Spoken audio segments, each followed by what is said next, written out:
There's a couple of songs that come to mind. The first one that probably pops up immediately is going back a couple of years in time, a song by Queen called Don't Stop Me Now. I think it accurately describes the people in industry, always on the go, but also the payments industry as a whole, never stopping, always something happening, and always something exciting to look forward to.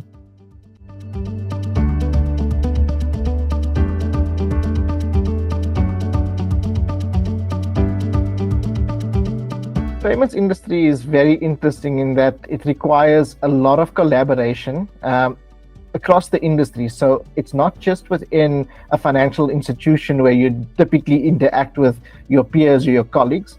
What you end up doing is collaborating across the industry, across multiple banks, across a large emerging fintech environment. So being able to interact well with people, collaborate, work towards the greater good of the country and of the payment systems in general. That's a critical skill. In addition to that, I think there's quite a bit of understanding and anticipating change, and then accepting and adapting to the change as it comes about. Finally, I think, as with a lot of industries, it's the ability to solve problems and understand how you solve problems for the needs of the end client or the end member of the public with their thoughts and their pressures and need.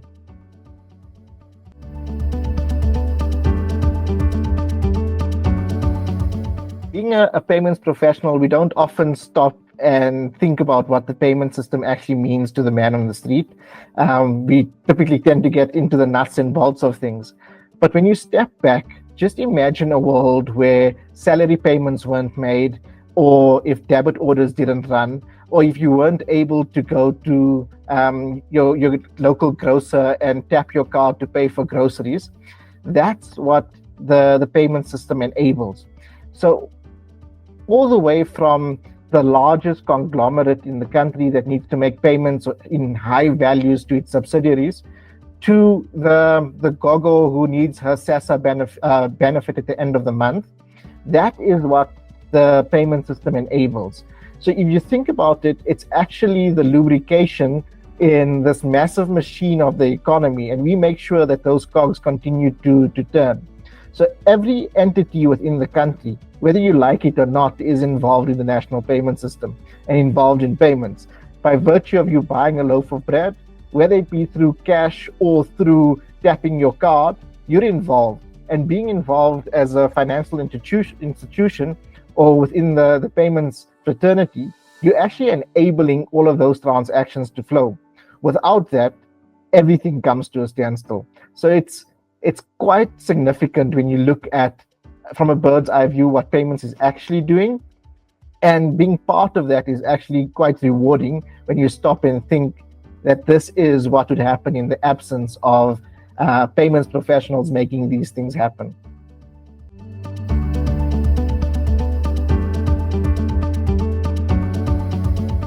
Work tends to get quite busy, as it does for many people. There's one thing that I don't sacrifice on, and that's time with my family. So whether it's listening to my 9-year-old telling me the complexities of grade 3 and how challenging that is, or if it means me spending 45 minutes watching a bit of a chick flick with my wife, it's something that's critically important to me, to spend a lot of time with them. It's what gives me calm at the end of a busy day.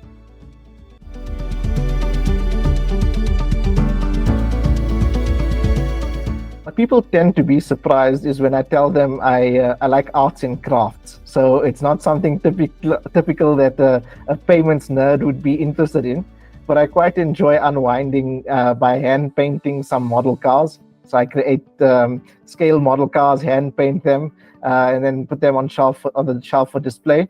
So people typically tend to not expect that from me and are quite surprised by that.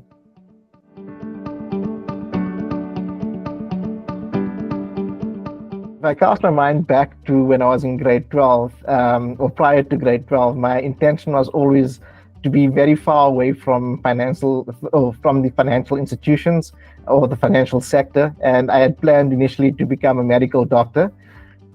things sort of changed in matric when I started to understand how mathematics can be used to solve real world problems and how critical understanding of the economy is. And I then ended up studying mathematics and economic science. But having studied that, I didn't ever anticipate that I'd find payments. I didn't actually know that there was a thing called payments, and that this machine that keeps operating sort of needs somebody to operate it. When I joined Standard Bank way back in 2011, I joined on a graduate program and was rotated through an area called cash services. And I didn't have any idea what cash services was. I quickly realized that the physical pieces of paper that gets into your wallet actually has an entire ecosystem behind it. So how does cash flow from the Reserve Bank to an ATM? How does cash end up from going from a retailer back to be processed and back into circulation? And that was my first experience of payments. Going back to the original payment, which was the piece of paper, I then started to understand there's a lot more to payments than physical pieces of paper moving around or notes and coin, and that there's electronic payments as well. And that's when my eyes were kind of opened to the landscape, which includes high value payments, cross-border payments, card payments, electronic payments in EFTs and debit orders, and more recently stuff like PayShop. That's the eye-opening I experienced through my career, but it wouldn't have been something that would have, prior to being in the space, I would have been exposed to.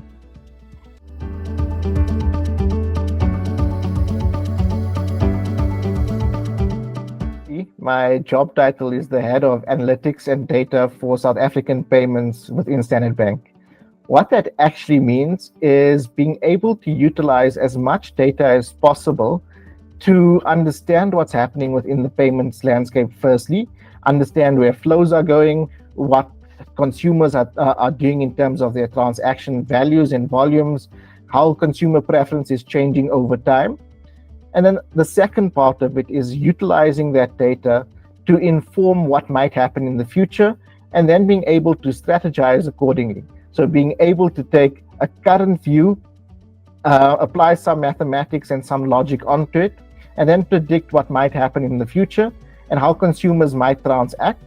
And that allows us to then formulate solutions for customers, not just for now, but how we believe customers will be transacting in the future. What becomes very interesting in payments is that the data isn't limited to the South African context or to a single payment mechanism. What you see emerging in the data and in the research is that the world is becoming a lot smaller from a payments perspective.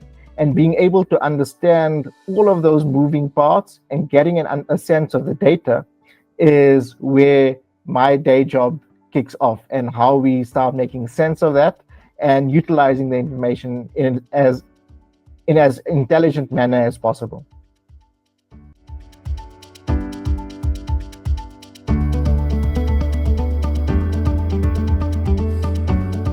So my journey into payments actually happened by accident, as it happens in a lot of cases. I wasn't aware of this thing called payments. My first experience of payments was being involved in an area called cash services within Standard Bank, and understanding and being exposed to how cash moves within the economy. Over time, I was able to then expand that and learn about the electronic side of payments, as well as the the physical side of payments as well.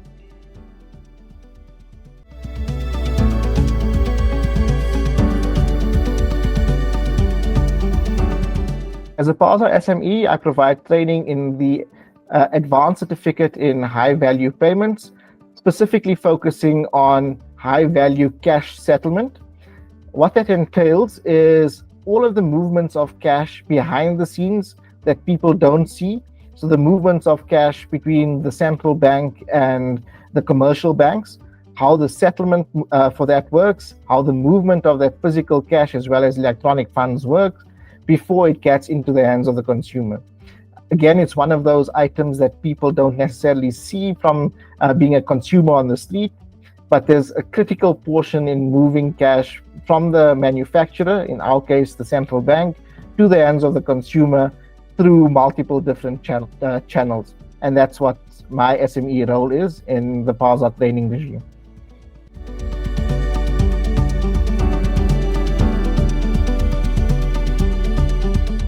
Most interesting part of payments for me is the dynamic nature of it.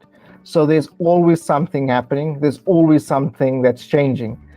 Apart from just keeping the lights on and making sure that the payment system continues to operate, there's a lot of activity that happens behind the scenes in planning for the future, in anticipating all of the changes that's coming about, and making sure that the next set of payments instruments or payments applications are made available to our consumers. That's what keeps me interested. The interaction with multiple people across the industry keeps me interested. And being able to hear multiple viewpoints, not just from a commercial bank, but from the central bank, the fintechs, man on the street, is what keeps me interested in the payments environment.